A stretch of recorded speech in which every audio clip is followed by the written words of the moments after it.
Bien. Donc, l'orientation après le bac STI 2D. Donc, bah, je vous propose donc qu'on fasse une intervention donc, en deux temps. Donc, dans un premier temps, de voir un petit peu effectivement qu'est-ce qui s'offre après le bac STI 2D, donc les grandes filières de l'orientation après ce bac technologique de type industriel. Et puis qu'après, donc, le chef des travaux, Monsieur Keck, donc, vous présente un petit peu les BTS de Loritz. Voilà. Euh, Donc pour commencer, peut-être un schéma de l'enseignement supérieur. Alors c'est un schéma de l'enseignement supérieur que j'ai volontairement euh, allégé, en fait, qu'on ait une vision un peu plus claire, en fait, mais qui correspond en fait compte à vraiment, je pense, les filières qui s'offrent en fait après le bac techno STI 2D, hein. Donc à savoir, donc en vert, on retrouve un bac plus 3, donc qui est un BUT. Donc le BUT, c'est un nouveau diplôme donc, qui a remplacé le DUT qui était avant un bac plus 2. Bon, donc là, voilà, une nouveauté donc, qui est donc, ce bac plus 3. À côté, donc le BTS, donc, qui est un bac plus 2. En Bordeaux, on trouve un bac plus 5, donc qui sont les écoles d'ingénieurs, donc avec les deux cases jaunes qui sont la classe prépa pour éventuellement aller dans ces écoles d'ingénieurs. Et puis à l'extrémité droite, là, le parcours universitaire, donc avec L1 et L2, donc L3, donc les trois premières classes de la licence, voilà. Et puis master, voilà, donc la suite du parcours universitaire. Voilà, ça c'était simplement, je veux dire, pour qu'on ait une vue globale. Voilà. Donc ce que je vous propose, c'est qu'on revoie un petit peu après chacune de ces formations et qu'on essaye de voir un petit peu où est-ce que ben, vos enfants ont le plus de chances de réussite dans ces formations-là, en fait, et puis voir un petit peu quel profil correspond à quelle formation. Bon, sachant qu'effectivement, tout n'est pas complet, parce que c'est vrai que il peut y avoir, je sais pas, des formations, par exemple, du social, par exemple. Il peut y avoir des formations, je sais pas, des fois, j'ai vois des élèves qui me parlent d'écoles de police, par exemple, ou des choses comme ça, enfin, ou de ceux qui veulent entrer à l'armée. Donc, elles ne sont pas mises là, voilà, pour pas surcharger le schéma, mais bon, effectivement, ça entre complètement dedans, hein. Donc, après le bac, effectivement, on peut rentrer dans d'autres écoles, effectivement, sur lesquelles moi, j'ai pas forcément pensé à les faire entrer dedans. Alors, simplement, si on regarde comment se dispatchent donc les bacheliers STI 2D, alors c'était ceux de 2019, ce qui explique pourquoi on trouve le terme DUT à la place de BUT, hein, parce qu'il n'y avait pas encore eu cette réforme-là. Euh, les chiffres là, c'est des chiffres nationaux. Pourquoi je précise ça? Parce que je pense que si on faisait ça avec ceux de Loritz, on n'obtiendrait pas forcément les mêmes choses en fait. Je suis toujours un petit peu surpris de voir ce décalage ouais, qui peut y avoir entre nous à Loritz et puis le chiffre national. Bon, globalement, effectivement, le fait qu'il y ait un élève sur deux qui aille en BTS, bon, je pense qu'on est à peu près aussi sur les mêmes choses, hein. Un élève sur quatre qui va en DUT, bon, ça c'est pareil, je pense qu'on est à peu près sur la même chose. Par contre, classe prépa, là, c'est vrai qu'au niveau national, c'est pas forcément beaucoup puisque c'est 3%, donc ce qui est quand même assez peu, puisque 3%, c'est quand même. Ça veut dire, ça fait quoi? Ça veut dire, ça fait un élève par classe. Nous, on est à plus que ça, puisque globalement, à chaque fois sur Parcoursup, là, puisque l'avantage, c'est que du coup, quand on fait le suivi sur Parcoursup, on peut arriver à voir un petit peu les élèves, ce qu'ils font et où ils vont. Et on a toujours au moins une dizaine d'élèves, effectivement, qui vont sur comment en classe prépa, en fait. Et puis, université et licence, là, je vois 18%. Donc, ça veut dire que ça fait quasiment un élève sur 5. Bon, nous, enfin, sur le rythme, c'est pas l'impression qu'on soit à ce type c'est pas aussi élevé, en fait. Parce que sachant qu'effectivement, l'université licence, bon, c'est pas forcément là qui sont le plus en réussite après, on va dire, voilà. Et école d'ingénieur, bon, 1,3%, ça c'est vrai que c'est pas forcément. Euh, bon, il y a cette possibilité-là, effectivement, qu'il aurait ouverte, mais c'est vrai que c'est pas forcément facile. Bon, autre, c'est vrai que quelquefois, quand on fait le suivi des élèves, on s'aperçoit qu'effectivement, bah, il y a des élèves qui repartent des fois vers des bacs pro un an. Enfin, c'est vrai que tout type de formation autre concernant les STI 2D, ça c'est vrai. Alors, Si on prend, alors par contre, oui, c'est toujours important quand même de voir un petit peu les domaines dans lesquels on retrouve les élèves, hein. Bon, globalement, forcément, je veux dire, si on fait un bac technologique STI 2D, bon, on s'attend effectivement, dans la mesure où on s'est déjà un petit peu spécialisé dans le domaine de l'industrie, bah, à retrouver en fait effectivement vos enfants dans le domaine de l'industrie en fait, hein. Alors, ce qui est peut-être important de préciser, c'est que la spécialité qu'on a choisie en terminale, donc à savoir innovation, technologie, éco-conception, architecture, architecture et construction, ou que ce soit SIN, système informatique et numérique, ou que ce soit comment EE, donc environnement et puis électrotechnique. Bon, ça n'a pas de ça n'a pas de conséquences en fin de compte sur le choix qu'on fait après dans le supérieur en fait. Donc ça, c'est quand même important à savoir. C'est-à-dire peut très bien faire, avoir fait architecture et construction. Si après, on veut aller, pourquoi pas, dans le génie mécanique, ben, il n'y a rien qui nous empêche d'aller dans le génie mécanique, en fait. Voilà. Donc, le bac STI 2D, il est conçu de telle façon qu'il y ait euh, un socle commun important, en fin de compte, à tous, en fait, avec des enseignements transversaux importants, qui fait qu'on peut, après, s'orienter, je veux dire, un petit peu dans tous les domaines. Donc, j'ai repris dans les grands domaines donc, qui sont la mécanique, l'énergie, l'électronique, électrotechnique, informatique, télécom et numérique, bâtiment, travaux publics, le commerce, bon, pour tout ce qui est effectivement technico-commercial, hein, bien sûr, et puis paramédical par rapport à tout ce qui est le domaine des prothèses ou ce type de domaine en fait. Voilà. Alors, des fois, à la marge, il peut y avoir aussi des fois d'autres domaines, hein. C'est vrai que on aura l'occasion de voir ça plus tard, mais globalement, effectivement, je pense que les grands domaines où vos enfants sont attendus quand on fait un bac STI 2D, c'est celui-là en fait, c'est sûr. Alors, les BTS. Donc ça, BTS, donc un diplôme qui se prépare en 2 ans.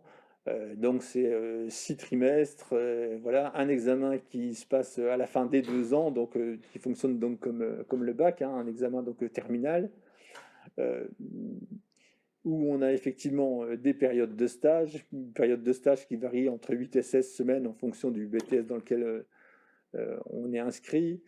Euh, voilà, avec une forte des travaux pratiques, des travaux dirigés, enfin voilà. Savoir que il y a la moitié des élèves qui sont en BTS continuent plutôt sur une licence professionnelle. Donc une licence professionnelle, c'est un diplôme qu'on fait en un an après le BTS, voilà, qui donne un bac plus 3. Euh, bon, on va dire que c'est la poursuite logique en fait. Enfin, c'est ce qui a été de toute façon la poursuite logique par rapport au bac techno pendant des années et des années en fait. Voilà. Et c'est pour ça que de toute façon c'est la formation voilà qui est la plus sollicitée par les bacs techno en fait. C'est ce qui explique aussi pourquoi de toute façon elle est bien implantée dans tous les lycées. Ça explique pourquoi par exemple sur le Ritz on a beaucoup de BTS dans le domaine de l'industrie parce qu'on a justement tous les bacs STI 2D en fait. Voilà. Donc c'est la poursuite logique par rapport au STI 2D. Bon, depuis quelques années, par contre, c'est vrai qu'on a introduit, en fin de compte, enfin, on a permis aux meilleurs bac pro de pouvoir continuer en BTS. Et donc petit à petit, c'est vrai qu'on a ouvert la porte des BTS aux meilleurs bac pro. Et donc là, à l'heure actuelle, c'est vrai que ben, vos enfants, quand ils postulent sur les BTS, ils se retrouvent en concurrence donc avec ben, les meilleurs bac pro. Voilà, c'est un peu ça c'est un peu comme ça maintenant que ça se passe. Alors, ce qu'il faut quand même bien voir, donc avec ça, le BTS, effectivement, on est sur un domaine assez, généralement assez spécialisé. Par exemple, ça va être un BTS électrotechnique, ça va être un BTS conception de produits industriels. Enfin, voilà, on est sur des domaines assez pointus. Donc, avec des effectifs classes qui vont être, oui, qui peuvent varier entre 15 et 30 personnes, en fait. Et après, bon, je disais tout à l'heure qu'on est sur des études qui vont être plutôt courtes, mais je veux dire, il n'y a rien qui empêche, je veux dire, de faire des études longues, hein. On sait qu'on peut faire une classe prépa après un BTS. Il y a une classe prépa qui s'appelle une classe prépa ATS, par exemple, et qui permet de rentrer en école d'ingénieur après un BTS. Enfin, et puis on peut même des fois y rentrer même directement après un BTS. Enfin, Après, selon le BTS qu'on fait, enfin, les parcours peuvent être différents, en fait. Voilà. Mais voilà, ça, c'est des choses voilà, globales. C'est des choses globales. Euh, alors, je m'étais amusé à aller voir un petit peu où est-ce qu'était, enfin, ouais, où est-ce qu'il y avait le plus de bac STI 2D, enfin, dans les BTS, en fait. Voilà. Et là où ils apparaissaient le plus, en fin de compte, c'était donc sur un BTS qui s'appelle Système numérique, informatique et réseau. Donc quelque chose qui est très lié donc à l'informatique, hein. Après, on avait donc conception, réalisation de systèmes automatiques, électrotechnique, conception des processus de réalisation de produits, bon, conception de produits industriels, système numérique, électronique et communication, fonderie. Alors, ça, on est d'accord, c'est quand on prend tous les bacs STI 2D et qu'on regarde effectivement comment ils se répartissent dans les BTS en fait, hein. Donc, c'est de voir qu'effectivement, donc, parmi les STI 2D, voilà, il y en a 15% qui sont en système numérique, informatique et réseau. Voilà. Alors, ce que je trouvais intéressant dans cette diapo-là, enfin, je l'avais fait pour les élèves surtout, c'était de leur montrer qu'en fin de compte, ben, tous ces BTS-là, ils sont présents sur le RITS en fait.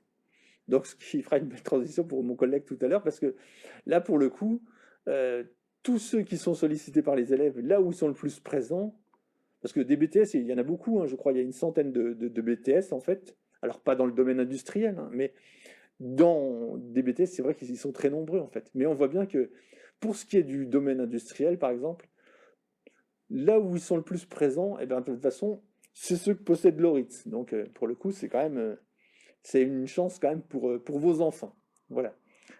Euh, bon, après, par contre, les valeurs que je donne là, c'est des valeurs juste de comment, des effectifs, hein. Mais ça permet de voir que on peut des fois faire un bac STI 2D et aller dans d'autres domaines. Métier du géomètre, topographe et de la modélisation numérique, par exemple. Donc ça, c'est aussi un BTS qui se fait sur le RITS, hein. Bon, et ben voilà, là, l'année-là, ils avaient pris 8 élèves qui venaient de STI 2D. Bon, comptabilité et gestion, on se dit, ben, quel est le rapport avec STI 2D? Pour le coup, on voit bien qu'il n'y en a pas forcément, hein. Et bien sur toute l'académie, bon, bah, ce BTS-là arrivait quand même à prendre quand même 7 élèves qui venaient de STI 2D.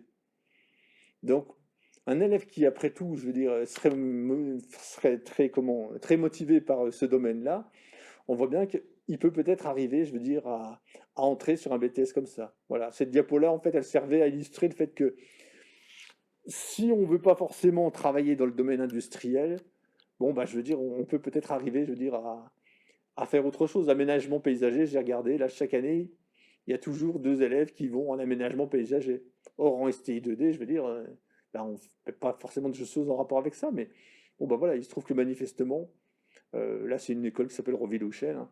Bon, bah, ils aiment bien les élèves, je veux dire, manifestement, qui ont ce type de comment, de profil, en fait. Mais que ce soit pareil pour gestion maîtrise de l'eau, où il y en a 5, enfin, bon, voilà. Donc, des possibilités, je veux dire, elles existent, même pour des élèves, je veux dire, qui ne veulent pas rester dans le domaine de l'industrie, dans la mesure où on a un dossier qui est quand même, bon, qui reste correct. Si on est prêt, je veux dire, à réfléchir un petit peu à son orientation et puis à montrer qu'on est motivé. Et bon, voilà, je pense que des possibilités, elles existent. Euh, alors, ça, c'était ma enfin, ça, c'est les choses qu'on trouve sur Parcoursup. C'est-à-dire que ce qu'il y a quand même d'intéressant des fois à savoir, c'est le nombre de places qui existent. Alors bon, la vignette est peut-être un petit peu compliquée, hein, mais quand on va sur Parcoursup, en fait, on voit le nombre de places qui existent. Par exemple, bon, alors on peut prendre effectivement le premier, la système numérique, informatique et réseau, hein. Euh, on voit par exemple que sur le RITS, voilà, il y a 13 places, donc pour les gens qui font un bac STI 2D. Voilà. Et c'est vrai que si on se regarde juste ce que nous donne Parcoursup, on regarde, il y a 180 dossiers. Bon, on se dit qu'effectivement, s'il y a 180 dossiers, si on regarde juste cette donnée-là, ben, ça peut faire un petit peu peur. Moi, me semble-t-il, ce qu'il faut regarder, c'est il faut aller un petit peu plus loin, c'est-à-dire qu'il faut regarder les rapports de jury. Et quand on va dans les rapports du jury, on voit qu'en fin de compte, ils sont allés appeler jusque le 66e. Et bon, ben, si on fait un rapport entre le 66e par rapport au 181, on s'aperçoit que du coup, ça veut dire que bon, bah, le taux d'accès, c'est 37. Bon, c'est quand même pas si... Bon, alors 37, c'est vrai que c'est quand même, ça veut dire que ça reste sélectif, hein, ceci dit. 37%, ça reste sélectif. Mais c'est quand même autre chose que de voir le 13 par rapport à 180. Parce que les élèves, moi, quand je leur dis il y a 180 dossiers, il y a 13 places, bah, eux, c'est sûr qu'ils se disent bah, j'ai aucune chance d'être pris, en fait. Alors qu'en fin de compte, bon, on voit bien que non. Si on fait un rapport, si on prend par exemple le LORITS, là, le système numérique électronique et communication, il y a 11 places, par exemple, à LORITS, hein, donc pour les élèves de ST2D. Clairement, c'est un BTS qui est beaucoup moins demandé, hein, il y avait 65 dossiers, et le rang du dernier, c'était 49e. Bon, là, on voit bien que du coup, le taux d'accès, c'est 75. Donc, ce qui veut dire que bah, des élèves qui ont un dossier qui est quand même moins bon, alors c'est sûr que si on a un dossier moyen, pour être pris en système numérique informatique et réseau, ça va être compliqué hein, quand il y a un taux d'accès à 37. Mais si on a un dossier qui est moyen, bah, c'est sûr qu'on risque plus d'être pris en système numérique, électronique et communication. Mais c'est bien de connaître ces données-là, en fait. Donc bon, ces données-là, je veux dire, on peut les communiquer, hein, il n'y a pas de souci, on pourra les mettre sur le site du lycée, hein, je veux dire, c'est bien de les savoir. Et c'est bien de faire ses vœux aussi en connaissant tout ça, en fait. Parce que du coup, effectivement, bon, ça permet un petit peu de savoir ce qu'il en est. Alors, ce qui est intéressant de voir aussi, c'est de voir que pour finir, on s'aperçoit que là, il y a des choses qui sont quand même très sélectives, hein, par exemple pour le BTS SNIR, là. Et quand vous verrez que tout à l'heure, quand on sera sur les BUT, c'est beaucoup moins sélectif, bizarrement. Alors que ça me paraît plus difficile en termes de difficultés scolaires, mais pour y entrer, bizarrement, c'est presque plus facile. Bon. Euh, alors, le fameux BUT. Donc ça, c'est donc un nouveau diplôme, donc en 3 ans. Qui a repris exactement les mêmes libellés que ce qu'il y avait sur les DUT, hein. Il y avait des libellés pour des DUT. On a repris les mêmes noms, donc c'est les mêmes spécialités. Euh, Par contre, c'est vrai que à la fin de la première année, il y aura des mentions en fait qu'on va choisir donc en fin de première année, hein. L'objectif de ces BUT, ça va être ben, d'accroître l'insertion des jeunes, c'est un petit peu ça, c'est-à-dire que au lieu de sortir à bac+2, ben, on les fait sortir à bac+3, et puis c'est surtout de leur permettre ben, de rejoindre en fin de compte les masters en fait des universités. Alors comment? Ben, en augmentant déjà pour l'insertion professionnelle, là c'est en augmentant le temps de stage, puisque du coup ils vont avoir des stages, une durée de stage de 26 semaines, et puis surtout, eh ben, là, en passant en BUT, manifestement, ils vont privilégier le recrutement des bacs technologiques. Donc pour vos enfants, j'ai envie de dire, ouais, c'est tout bénéfice en fait, hein. Donc si on regarde cette diapo-là, pour voir un petit peu comment ça fonctionne, on voit bien que le BUT, donc voilà, hein, donc une première année qui est comme ça, il y aura toujours possibilité d'obtenir un DUT à la fin de la deuxième année, hein. Il y aura toujours des possibilités pour ceux qui veulent entrer en école d'ingénieur de passer des concours à la fin de la deuxième année, à la fin de l'école d'ingénieur. Il y aura même toujours des possibilités de repartir sur d'autres choses à la fin de la deuxième année, hein. Mais voilà, globalement, c'est comme ça que ça va se passer. Euh, alors, là, j'ai repris une vignette un petit peu dans le même sens que ce que j'avais fait pour les BTS, avec le nombre de places qui existent. Alors, c'était les places en 2021 qui existaient pour les BUT. Alors, là, on voit bien que pour les BUT, ce qu'il y a de différent déjà, c'est que le nombre de places est beaucoup plus important. Si on se souvient pour les BTS, on avait 11 places, 13 places. Ici, je veux dire, sur informatique, par exemple, le nombre de places, c'est 35. Parce que les promotions en BUT, elles sont beaucoup plus grandes, en fait. Elles sont beaucoup plus grandes. Et donc, sur informatique, bon, ils y avaient 35 individus. Là, alors, c'est juste pour les BUT de Nancy, hein. Le BUT informatique de Nancy, là, 35 places. Bon, je les ai appelés, là, par rapport aux fameux 50%, là, en leur demandant, mais vous allez réellement prendre... Parce que ça fait des années hein, qu'on leur dit qu'il faut qu'ils prennent plus. Bon, manifestement, oui, cette année, ils vont passer donc à 62 places. Et donc là, on voit bien que, ben, oui, quand on regarde le nombre de places entre 2021 et 2022, le nombre de places va quand même fortement augmenter.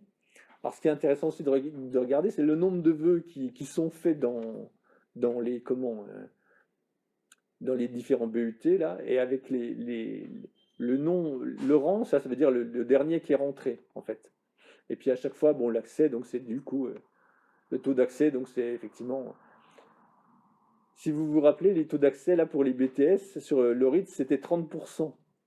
Là, ici, on en est à 60, 71, et c'est quasiment tout le temps 60. À part un qui est métier du multimédia et de l'Internet, donc effectivement un BUT qui est très demandé, qui est à 20, et où ils prennent déjà 50% de STI2D, donc lui, il ne bougera pas. Donc effectivement, si vous avez un enfant qui veut faire celui-là, pour le coup, ça va être compliqué, quoi. Et on voit bien que celui-là, il ne bougera pas beaucoup. Mais pour tout le reste, ben, on voit bien que c'est facile d'y rentrer. Un gamin qui veut faire génie civil et construction durable, bah, un taux d'accès à 60%, sachant qu'il ne va faire qu'augmenter, puisque de toute façon, ils auront des places en plus, hein. Donc, après, la difficulté pour les BUT, c'est que les exigences, elles sont quand même plus importantes au niveau des maths et de la physique, en fait. Donc, y rentrer, c'est bien, mais après, il va falloir quand même s'accrocher quand même pour pouvoir y rester, quoi. C'est comme ça un petit peu la difficulté, en fin de compte, hein. Bon, ceci dit, euh, alors je regarde si j'ai fait une. Non, je n'ai pas fait ça. Euh, bon, peut-être reprendre effectivement donc la différence donc, entre les deux, hein. Donc vous avez bien compris qu'effectivement, entre BTS et BUT, parce que souvent on est interrogé là-dessus, euh, le public n'est pas tout à fait le même, hein, puisque effectivement sur les BTS on trouve davantage de bacs pro, des bacs techno, assez peu de bacs généraux, alors même sur les bacs, sur les BTS industriels, il y a même très très peu de bacs généraux en fait. Alors que sur les BUT, on est sur quasiment pas de bac pro en fait. De plus en plus de bacs techno, c'est ce qu'ils essayent de faire monter. Et puis des bacs généraux, effectivement, qui jusqu'à présent représentaient la moitié des effectifs, mais je pense que ça va, voilà, c'est quelque chose qui va se réduire. Voilà. Un mot sur la fac. Bon, qui demande autonomie, curiosité, organisation, qui offre des parcours qui ne sont absolument pas professionnalisants, c'est-à-dire que c'est une licence qui est généraliste en fait, et donc on ne professionnalise qu'au niveau du master, ça veut dire qu'on entre que sur un bac plus 5 en fait. Et quand on voit bon, autonomie, organisation, curiosité, alors la curiosité, c'est vrai que les ST2D peuvent être très, très curieux, au niveau de l'autonomie, de ce qu'on en entend, par contre, c'est pas toujours ça. Et c'est vrai que quelquefois, ben, c'est pas forcément en fait le bon cursus en fait. C'est vrai que euh, dans la logique des choses, en fait, souvent on devrait à la limite les trouver sur une licence qui s'appelle sciences pour l'ingénieur en fait. Voilà. Si à la limite ils devaient continuer dans la filière logique, voilà, ce serait celle-là en fait. Où effectivement on est sur de l'électronique, énergie, électricité, automatisme. Bon, et après, effectivement, cette filière-là, bon, elle se sépare en soi, effectivement, on va plus sur de l'automatisme ou plus sur du génie civil. Bon. Mais ce qu'il faut savoir, je veux dire, c'est que cette licence-là, elle se fait sur la licence sur le site de Vendeuvre, là, la fac de sciences. Et effectivement, le niveau en maths et en physique, il est quand même très très élevé, en fait. Et souvent, ben, il faut reconnaître que quand même nos élèves, ils y réussissent pas bien, en fait. Donc c'est vrai que moi, j'ai quand même un avis quand même très très mitigé pour les élèves qui me disent qu'ils veulent aller là, quoi. Donc pour ceux qui veulent faire ça, ouais, intérêt à bien discuter quand même avec leur enseignant ouais, de maths et de physique quand même, hein. Ça c'est sûr. Et quels que soient les autres façons parcours, j'ai envie de dire que ce soit, alors pour ceux qui voudraient s'inscrire en psycho, en histoire géo, tout ça, enfin, bon, la nécessité de venir me voir pour qu'on discute de tout ça, parce que c'est vrai que le bac STI 2D, il prépare clairement pas à aller vers des études universitaires, en fin de compte. Alors après, bien sûr, on peut tous connaître des jeunes qui ont fait ça et qui ont réussi, hein, mais le taux de réussite en licence des bacs techno, en fait, il est de 13%. Donc c'est vrai que ça, quand même, c'est quand même peu important, quoi. Et donc du coup, c'est vrai que nous, on les engage quand même plutôt, c'est sûr, à aller vers un BTS, enfin, vers une filière où ils vont réussir, quoi. Quitte après à revenir sur l'université, mais dans un premier temps, déjà, aller plutôt vers quelque chose comme ça. Bon, si par contre vous avez un enfant qui est en réussite, qui ait un œil sur les écoles d'ingénieurs. Ce qui peut être bien, par contre, c'est la prépa TSI, donc technologie et sciences industrielles. La prépa qui se fait donc à Louis Vincent, donc qui est à la fois pour des élèves qui auraient fait un bac STI 2D et puis STL. Donc bon, des gens qui effectivement qui auraient un bon niveau, hein, que ce soit en maths, en physique, chimie, dans les enseignements technologiques transversaux là, bon, qui ont des facilités, c'est sûr, d'expression écrite, dans les langues vivantes aussi, bon, puis qui ont une certaine rigueur et un certain sens du travail. Bon, le rythme de travail, effectivement, c'est bon, 35 heures par semaine, bon, ça c'est un petit peu. Et puis bon, alors après, bon, ouais, 3-4 heures de travail personnel par jour, ben, on va dire, oui, c'est sûr, on va dire au moins 3, c'est sûr, quoi. Et après, c'est vrai qu'il y a de nombreuses calls, enfin, des interrogations orales, écrites, enfin. Mais ça peut être une vraie planche, je veux dire, un vrai tremplin, je veux dire, pour accéder, c'est sûr, aux écoles d'ingénieurs, quoi, pour le coup. Donc, c'est que ça vaut quand même le coup, quoi. Et ce qu'il faut se dire, voilà, ce qu'on attend de gens qui iraient là, bon, qu'ils soient sérieux et travailleurs, il n'y a pas forcément besoin d'être le meilleur, hein. Je veux dire, on ne demande pas forcément à des élèves de comment, d'être des élèves qui ont 16, par exemple, hein.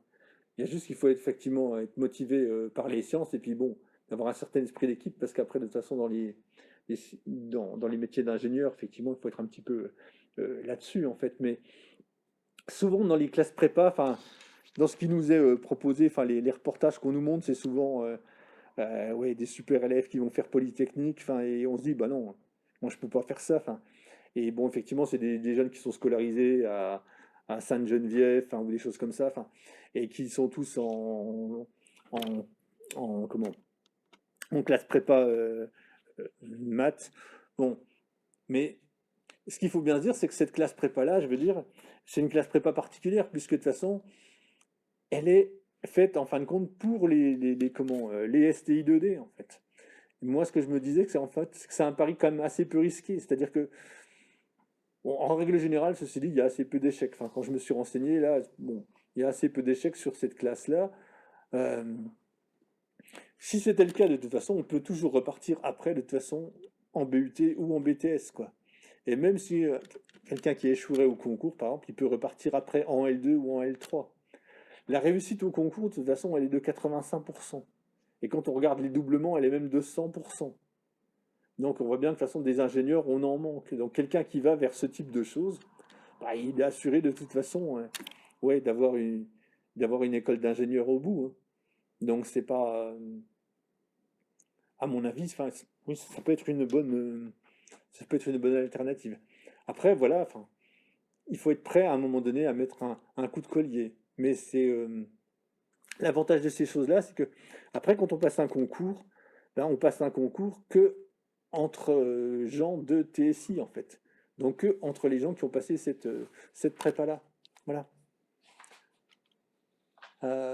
Alors simplement, voilà, quand même, pour pas se, les, bon, on voit bien qu'effectivement, si on entre sur ce type de prépa, c'est quand même bon 10 heures de maths, 7 heures de sciences industrielles et puis 6 heures de physique. Bon, ça c'est quand même pour donner un petit peu un.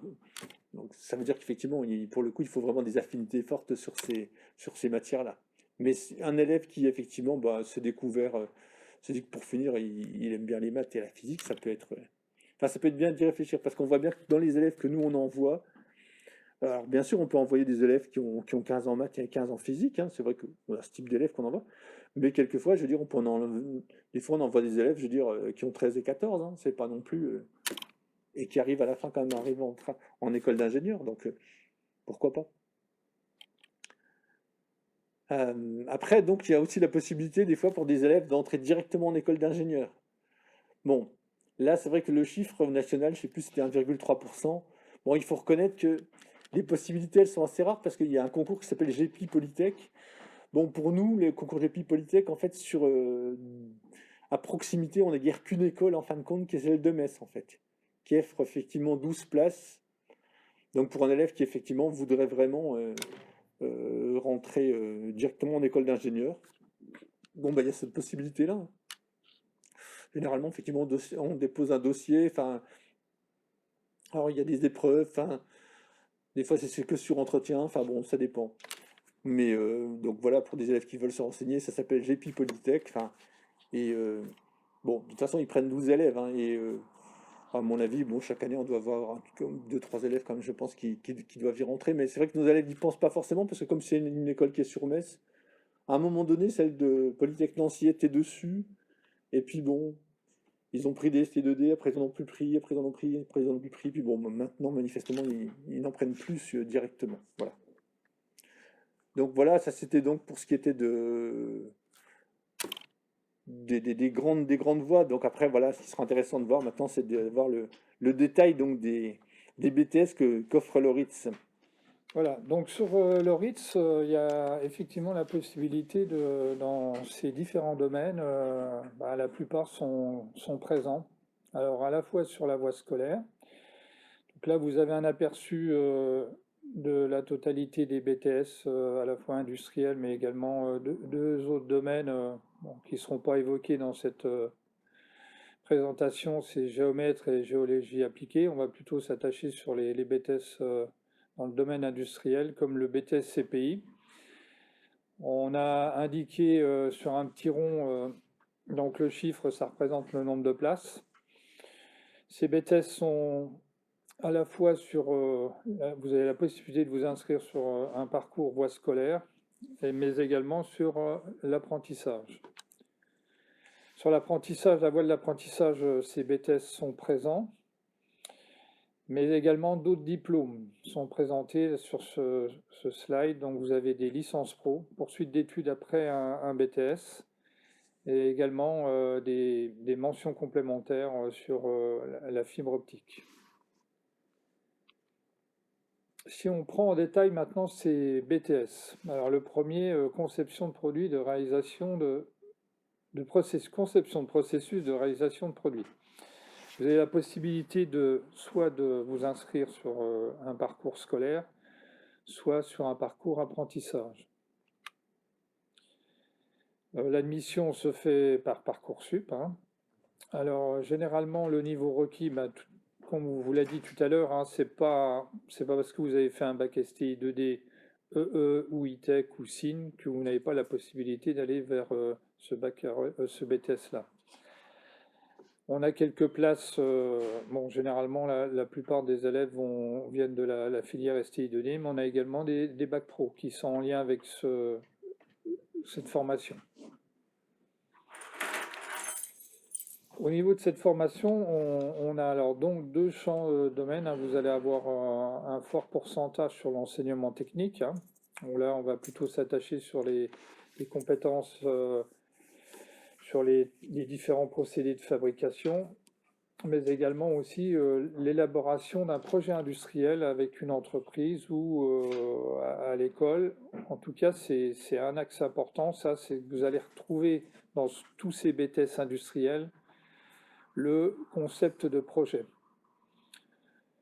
En complément, il y a une partie enseignement général, hein, donc vous allez avoir un apport de français, d'anglais, à la fois à l'écrit et à l'oral, mais aussi, ce qui est important, les mathématiques et les sciences physiques. Le BTS également se déroule aussi il y a une partie qui se fait en stage, hein. Bon, mais ça c'est commun à tous ces BTS industriels. Tous nos étudiants partent en stage, hein. Donc la durée, elle peut varier, ça peut être de 6 semaines, 8 semaines, voire 10 semaines. Au niveau du programme, donc vous avez des heures dédiées à tout ce qui est l'enseignement général, donc culture générale, anglais, mathématiques, sciences physiques, et également des enseignements professionnels, donc tout ce qui est partie approche métier. Une nouveauté sur ces BTS-là, on va retrouver maintenant ce qu'on appelle du co-enseignement. Donc soit une intervention à la fois sur l'anglais technique, mais également du co-enseignement, co-intervention en mathématiques. Il y a également maintenant de l'accompagnement personnalisé.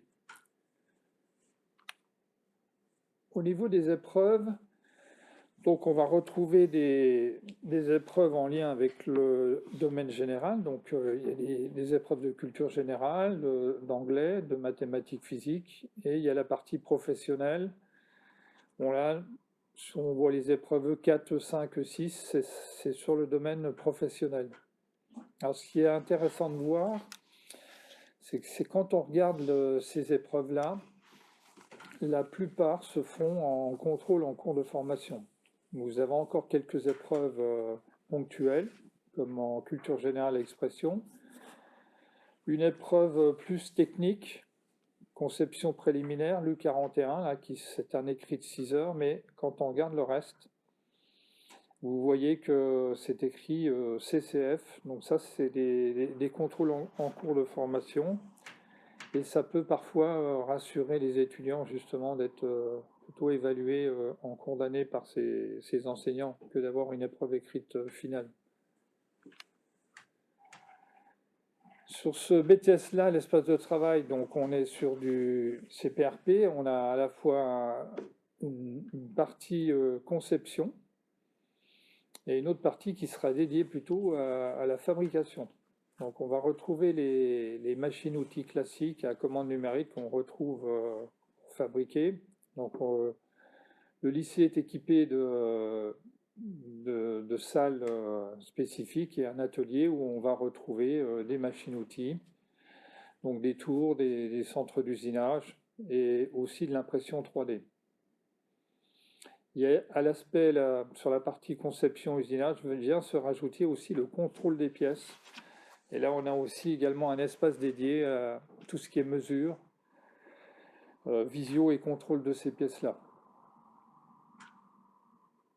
Les poursuites d'études après un BTS, on vous l'a dit tout à l'heure, il y a maintenant beaucoup d'étudiants qui souhaitent poursuivre sur une licence professionnelle. Ça leur donne une coloration supplémentaire, une spécialité. Je prends pour exemple, après ce BTS-là, on peut poursuivre vers des contrôles non destructifs, CND, mais aussi sur la qualité ou s'orienter plus sur l'aspect commercial.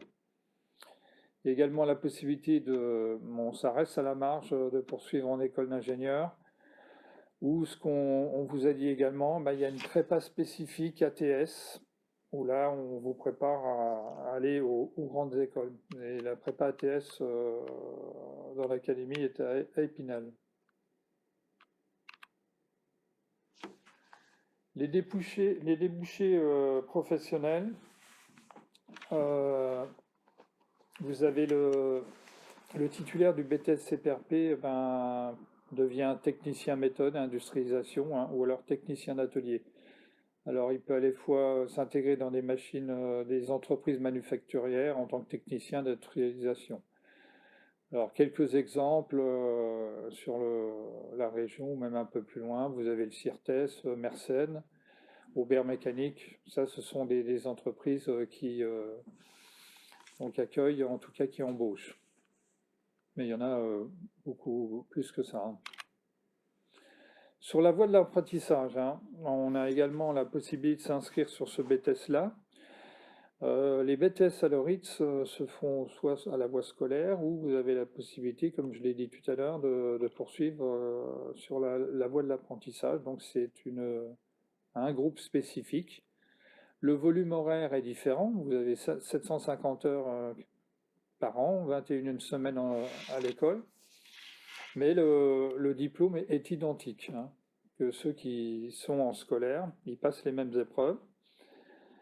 Alors peut-être rajouter au niveau de Parcoursup, vous pouvez vous inscrire donc soit sous scolaire, soit sur la voie de l'apprentissage, sachant que vous pouvez être validé sur ces deux voies-là, mais la voie de l'apprentissage, il faudra quand même qu'à la fin vous ayez un contrat de travail pour pouvoir vous inscrire en BTS. Un autre BTS, le BTS conception de produits industriels. Donc c'est vrai qu'avant de fabriquer, de réaliser les pièces, il faut aussi les concevoir. Donc on a un BTS qui est spécifique à ça. Ce BTS-là, vous avez la possibilité de vous inscrire soit sur la voie scolaire, soit sur la voie de l'apprentissage. Alors la conception de produits industriels, c'est l'ensemble des activités qui, à partir d'une idée, un cahier des charges, hein, on va essayer de trouver, de réaliser ce produit-là pour rendre un service. Alors ça peut être un bien de consommation, mais également quelque chose qui est en lien avec un équipement. Bon, les horaires, vous allez à peu près retrouver les mêmes, en tout cas au niveau des horaires, les mêmes choses, les mêmes rubriques, les mêmes unités d'enseignement que sur les autres BTS industriels, hein. Vous avez de l'enseignement général, on retrouve de la culture générale, de la langue vivante, bon, c'est de l'anglais, des mathématiques, de la physique-chimie. On retrouve de l'accompagnement personnalisé et après on a un enseignement plutôt spécifique en lien avec le métier. Donc sur le CPI, on aura le comportement des systèmes techniques, on fera de la construction mécanique et l'industrialisation de produits. Sur les examens, eh bien, on retrouve également cette partie contrôle en cours de formation, hein, qu'on retrouve sur les BTS industriels. Donc voilà un peu le détail, hein. Donc des épreuves écrites en culture générale et puis une autre épreuve écrite dans le domaine professionnel, sinon le reste se fait en CCF.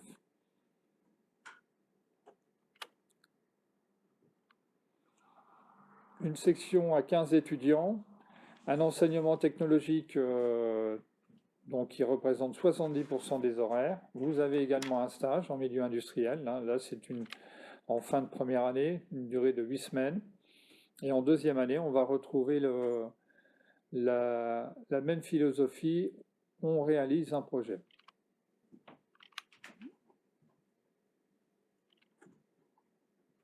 Un exemple de projet en prototypage, donc une pièce à valider et à prototyper sur une machine et la valider avec le réel. Donc ça, c'est en lien aussi avec les BTS Fonderie. Donc le CPI, en fait, est toujours en relation avec d'autres BTS, notamment sur la partie réalisation, hein, ça peut être le BTS CPRP ou le BTS Fonderie. Bon, le recrutement se fait essentiellement sur du bac STI 2D, hein. Alors donc on vous a donné les 3 spécialités, mais il peut y avoir même la 4e, hein, ITEC, SIN, AC, hein, c'est pas un problème.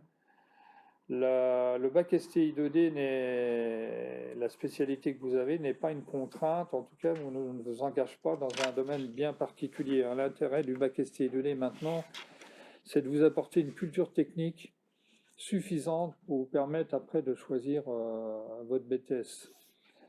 Et en BTS, on reprend en fait les bases, hein.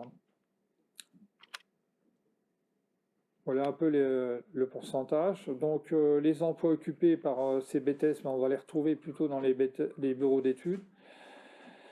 Alors sur l'outillage, des machines spéciales en fonderie, voilà, ou en R&D dans le domaine de l'automobile ou l'aéronautique ou le transport. Donc vous voyez que c'est à peu près 50% sur ces deux domaines-là, hein, en bureau d'études et sur la R&D. Donc les emplois, conception d'ensemble, mécanique, chargé de recherche et développement, ça c'est sur le domaine R&D, ou bien dans le domaine de la technico-commerciale, ou sur la production, on va retrouver des techniciens méthode et qualité. Et la plupart, bon, une grosse partie, c'est 55% sur de la conception, hein. Taux de réussite, bon, on voit qu'on a un taux de réussite qui est quand même très bon. Poursuite d'études, c'est pareil, hein, vous avez un peu la même architecture que sur les autres BTS, hein. Vous allez soit poursuivre vers une licence professionnelle en 1 an, formation universitaire et également réintégrer une école d'ingénieur. Bon, mais la plupart poursuivent vers une licence pro. Vous avez par exemple en 2019 13 étudiants qui sont allés en licence professionnelle et un étudiant en école d'ingénieur. Bon, on voit quand même qu'il y a l'intérêt, hein, vous aviez vu dans l'organigramme tout à l'heure, la bac STI 2D pouvait aller à la fois vers l'IUT, l'IUT maintenant c'est BUT, donc en 3 ans. Si on compare avec le BTS, généralement, la possibilité de poursuite d'études, on va vers du Bac+3. Donc un BTS et ensuite on poursuit vers une licence professionnelle.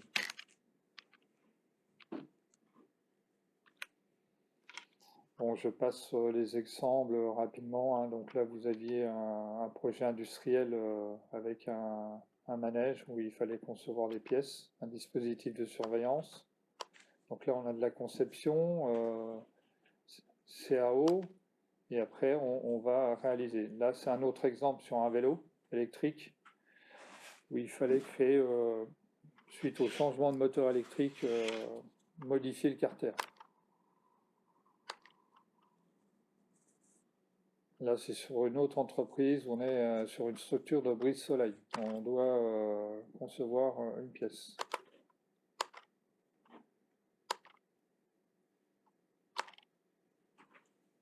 BTS CPI se fait également sur la voie de l'apprentissage. On retrouve les mêmes horaires, 750 heures, 21 semaines. Ça se fait sur 2 ans et la formation est validée par le même examen que sur la voie scolaire.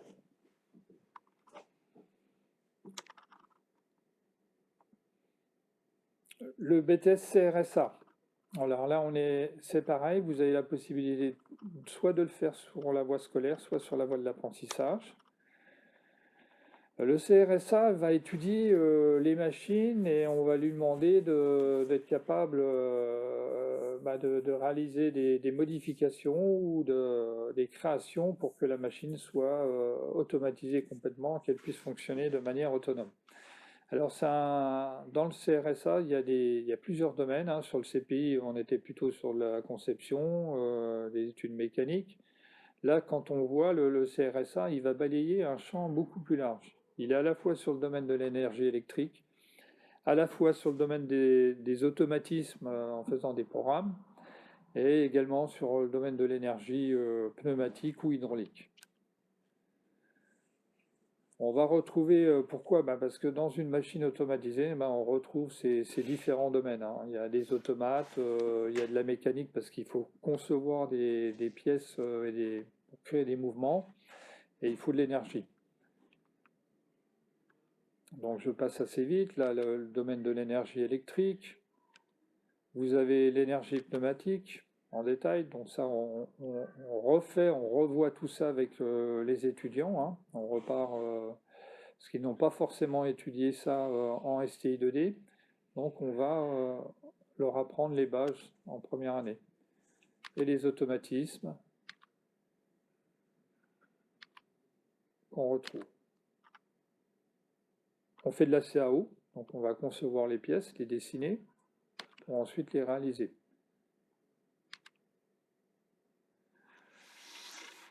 Il y a également un stage que vous allez retrouver en fin de première année, hein.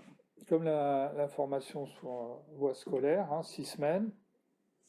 Non, ça c'est sur la voie scolaire, pardon. On a un stage en entreprise de 6 semaines. Ce BTS-là, on peut le faire aussi par la voie de l'apprentissage. Et en deuxième année, on va retrouver ce projet industriel, hein. Donc là, le but étant d'automatiser une machine. 70% également du temps de formation en travaux pratiques, hein, des classes à effectifs réduits. Donc là, on est sur la partie technique, c'est maximum 15 étudiants.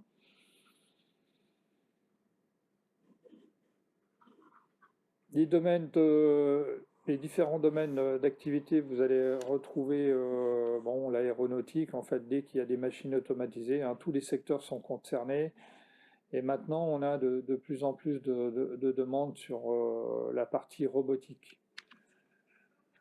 Poursuite d'études, soit vers une licence professionnelle, soit, pareil, identique aux autres BTS, hein. Alors, aller dans une école d'ingénieur ou une prépa ETS.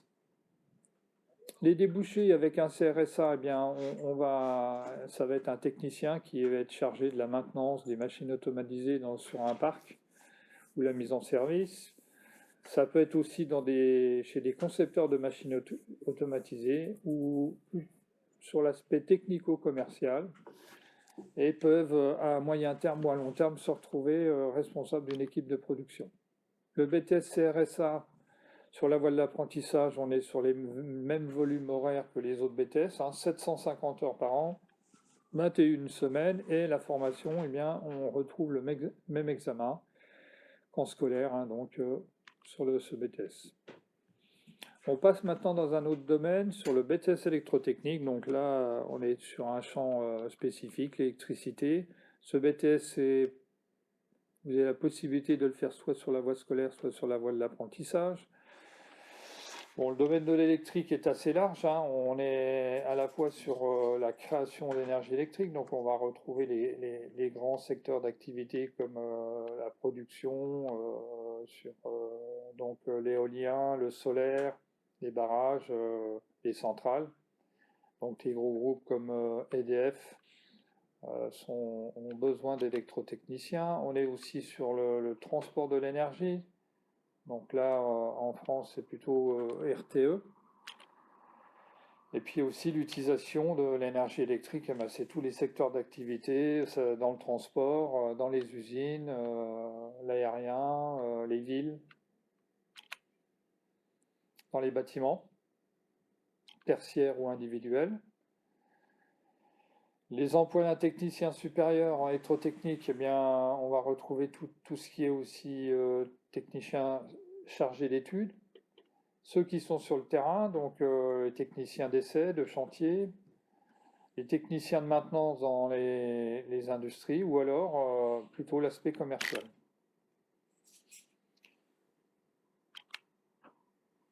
Alors le BTS électrotechnique, eh bien, on va retrouver à peu près la même coloration, à la fois l'aspect théorique, le rapporte les bases scientifiques, et puis une culture plutôt industrielle. Bon, là, on va retrouver des enseignements technologiques. L'étudiant fait également un stage en entreprise en fin de première année de 6 semaines, et en deuxième année, on va retrouver le côté projet, où là, les étudiants sont amenés à la fois à concevoir et réaliser un projet. Les poursuites d'études sont possibles soit vers l'université, en licence pro, en classe prépa ou en école d'ingénieur. Donc là, vous retrouvez un exemple d'activité, donc sur le domaine d'électrotechnique. Ça peut être de la surveillance de machines. Là, on voit un élève avec une caméra thermique. Un autre en haut, fait la réalisation d'une platine industrielle. Ce BTS électrotechnique, vous avez la possibilité de le faire par la voie de l'apprentissage. Donc on retrouve le même schéma, 750 heures, 21 semaines et sur 2 ans. Un autre BTS maintenant, le BTS fonderie, qui se fait également soit sur la voie scolaire et sur l'apprentissage. Alors les domaines d'activité sur la fonderie, bien, on va retrouver dans le monde de l'automobile, l'électronique, partout, dès qu'il y aura des objets, ces pièces-là elles sont parfois fabriquées en fonderie. Les emplois, on retrouve un peu les mêmes caractéristiques, soit dans une entreprise où on va être responsable d'atelier, soit sur l'aspect bureau d'études. Alors là, on est plutôt sur concevoir les pièces avant. Ça peut être aussi dans un laboratoire de contrôle ou bien dans le domaine technico-commercial. Les poursuites d'études peuvent se faire soit vers une école d'ingénieur spécifique, l'école supérieure de fonderie, ou vers une licence professionnelle, alors plus dans le domaine de la métallurgie, les contrôles non destructifs, ou sur des fonderies en particulier. L'enseignement technique est très présent, c'est 70% des horaires de formation. On fait également un stage en milieu industriel. Là, cette fois-ci, il y a 10 semaines de stage à faire.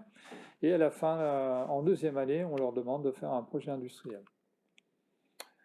Le numérique est maintenant intégré dans le domaine de la fonderie, donc on fait des simulations de remplissage de moules, là, donc des logiciels spécifiques. Alors au niveau de Loritz, bon, la fonderie, c'est quelque chose d'unique, hein, il n'y a pas beaucoup, ça fait partie des BTS qui sont quand même assez rares. Hein, autant le BTS électrotechnique, vous allez retrouver une dizaine ou 13 lieux pour être formé dans le Grand Est, enfin en tout cas dans l'académie de Nancy-Metz. Sur la fonderie, c'est un peu différent. Il faudra changer d'académie pour avoir ce BTS-là. On a deux options maintenant à Loritz, hein. Il y a la fonderie de type industriel, où là, bon, les exemples concrets, ça va être Saint-Gobain, où là, on fait des tuyaux, des regards de chaussée. Donc, ce sont des pièces de type industriel. Mais on a également une option qui est ouverte, c'est la fonderie fine. Alors là, on va plus travailler sur des domaines très particuliers, comme les domaines de l'art, hein, donc tout ce qui est la bijouterie, l'orfèvrerie. Où là, on va quand même utiliser des procédés différents de la fonderie industrielle. Alors la formation s'appuie sur le tronc commun du BTS fonderie classique, hein, et on aura des enseignements spécifiques dans le domaine de la fonderie fine. On a un atelier de 180 mètres carrés, hein, on a à la fois dédié à la conception et à la réalisation de pièces sur cette partie fonderie fine. Les emplois sont similaires au BTS fonderie classique, hein, sauf que là, l'élève, l'étudiant s'il souhaite aller plutôt dans l'artisanat de la bijouterie, il aura cette possibilité-là, puisqu'il aura été formé sur les outils et les machines qu'on utilise dans la fonderie fine.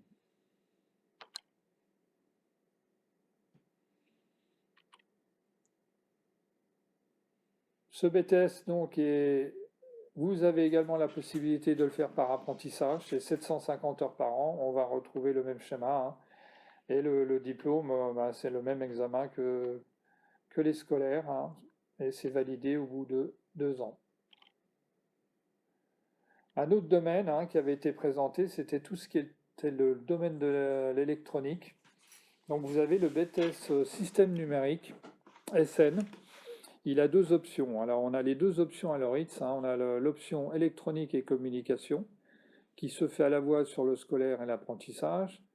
Et on a l'autre BTS SN, l'option IR, qu'on verra après ce premier BTS SN. Alors, c'est tout ce qui est électronique embarquée, qu'on va retrouver dans le domaine de l'automobile, les transports. Le EC s'occupe de tout ce qui est télécom, vidéo, et il fait des mesures. Alors, le BTS SN EC, lui, il va plutôt étudier les cartes électroniques, concevoir des programmes, faire des interfaces entre les machines et l'homme. C'est-à-dire qu'on essaye de relever des informations de la machine et pouvoir les transcrire et les rendre visibles pour l'homme. Par exemple, un relevé de température, le BTS SNEC devra soit faire un programme ou concevoir une interface pour pouvoir relever ces informations-là. Il va être tellement appelé à programmer des puces de haut niveau, mettre en œuvre des équipements de communication et réaliser des mesures informatisées. Le niveau requis, bien, la plupart des BTS STI2D, on vous a mis juste le signe, mais il y a la possibilité, même si vous avez fait EE ou ITEC, d'aller vers ce genre de BTS. Quelques bacs pro, les bacs pro SEN, ceux qui ont des bons dossiers. Le diplôme, bon, a un taux de réussite assez élevé, hein, puisque ça varie de 80 à 100. Et la poursuite d'études, on va retrouver le même schéma, hein, soit une licence professionnelle, soit aller vers du technico-commercial, des écoles d'ingénieurs ou une prépa ATS. Et voir également, mais ça reste à la marge, réintégrer une licence L2 en université. Le BTS-SN, donc, vous avez quelques exemples d'activités. on les voit en TP. Sur la voie de l'apprentissage, on retrouve les mêmes horaires, hein, donc je passe rapidement cette diapo. Le BTS-SN, deuxième option, IR, donc c'est informatique et réseau, qui se fait par la voie scolaire et apprentissage, où là on est plutôt sur le domaine de l'informatique. Alors les systèmes d'exploitation, la programmation spécifique avec des langages, C, Java, etc. La gestion des bases de données, des applications web. Il y a aussi l'aspect physique, hein, la communication des réseaux, et tout ce qui est en lien avec le domaine architecture informatique. Voilà un peu les domaines d'activité sur le BTS-IR. Le parcours, eh bien, on va retrouver un peu la même configuration. On part d'un bac STI 2D et on peut aller vers ce BTS-là, ou éventuellement, quand on a un bon dossier, on peut venir de bac pro. Le bac général, ça reste à la marge, mais l'essentiel de nos étudiants proviennent d'un bac STI 2D. 60% des STI 2D, vous avez des SI, ceux qui ont fait la spécialité sciences de l'ingénieur avec un bac général, il y a 30% et 10% de bac pro. Le taux de réussite est assez élevé, hein, 90%, 97% en moyenne. Vous avez donc là la poursuite d'études possibles. On a, sur ce diaporama-là, vous voyez en bac plus 3, vous avez 40% des étudiants qui poursuivent vers une licence. Ils vont même au-delà, hein, il y a 40%. Donc au total, 80% des étudiants sur ce BTS-là poursuivent vers des études supérieures. Ça, c'est intéressant pour ceux qui...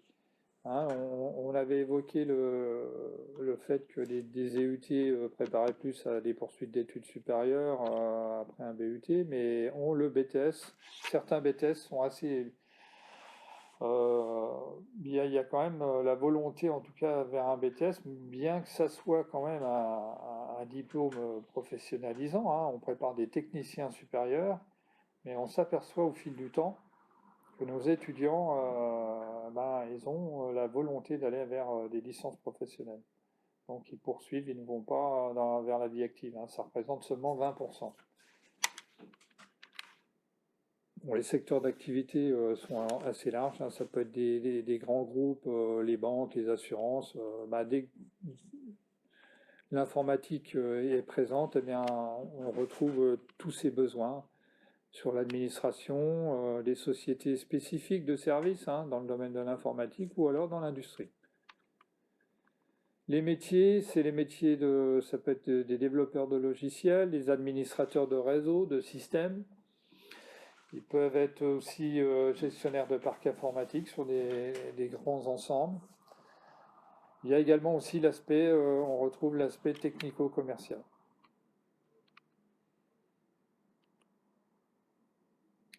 Voie de l'apprentissage identique, hein, même volume horaire, même nombre de semaines, et la validation se fait exactement pareil par un examen commun. Un autre BTS, alors là qui est spécifique parce que celui-là n'est uniquement proposé qu'en apprentissage, c'est ce qu'on appelait avant le BTS technico-commercial, qui s'appelle maintenant Conseil et commercialisation de solutions techniques, CCST. Vous ne le trouverez pas donc sur la voie scolaire et la seule solution c'est de s'inscrire par apprentissage. Donc le technico-commercial, on lui donne, il a une double compétence, hein, c'est pour ça qu'on le retrouve après un bac STI 2D, vous avez une culture technique en mécanique, en électricité, et il y a l'aspect aussi commercial. Donc pour les négociations, les ventes, donc connaître tout ce qui est mécanisme économique. Bon, vous avez globalement les horaires, hein, donc on a une couche industrielle, donc on va leur donner un apport, un complément de culture en mécanique et en électricité, et là il y aura quand même quelque chose de nouveau pour eux. Pour ces STI 2D, c'est l'enseignement commercial, donc c'est tout ce qui est développement de clientèle, communication, négociation, management commercial.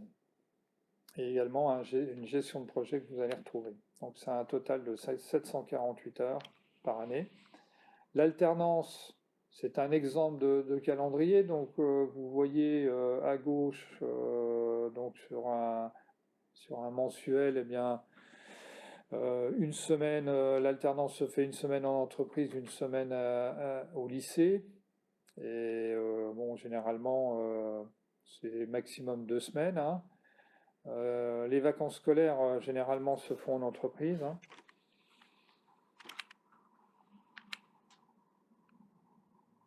Donc là, en détail, hein, vous avez une semaine, à chaque fois une alternance, et parfois 2 semaines, et voire 3 quand il y a des périodes de vacances.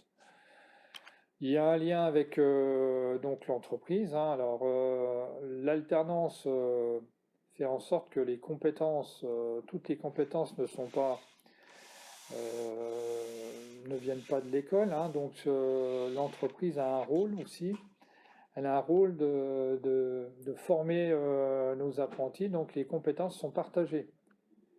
Donc ils évaluent également cette partie-là, mais ça c'est pas spécifique à ce BTS-là, hein. À partir du moment où vous avez un BTS par alternance, l'entreprise, il y a des compétences qui sont partagées avec l'entreprise. Voilà. Généralement, ce sont les compétences techniques. On ne va pas demander à l'entreprise d'évaluer des compétences, de vous former sur des mathématiques, ça sera plutôt des compétences en lien avec le métier. Il y a un examen final, donc comme les autres, hein. Donc vous voyez les coefficients, alors assez spécifique sur tout ce qui est l'aspect commercial. Un calendrier qu'on va retrouver comme dans les autres BTS, hein. À partir de mai, les étudiants sont sur la partie écrite, et les oraux se font un peu plus tard. Donc là, on a une épreuve spécifique, c'est une négociation avec un client, hein. Donc là, le CCST, il est plus sur la vente du commerce, donc voilà son projet. C'est une partie orale qui est assez importante.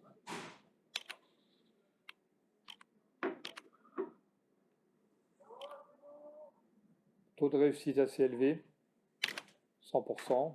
Poursuite d'études possible vers des licences professionnelles, comme les autres BTS, ou une école de commerce. Donc les emplois, on est chargé de clientèle, chargé d'affaires, négociateur industriel, peut être responsable commercial, responsable des achats, responsable des grands comptes, donc ça veut dire la négociation avec les grandes entreprises, ou un responsable d'agent, éventuellement après chef des ventes.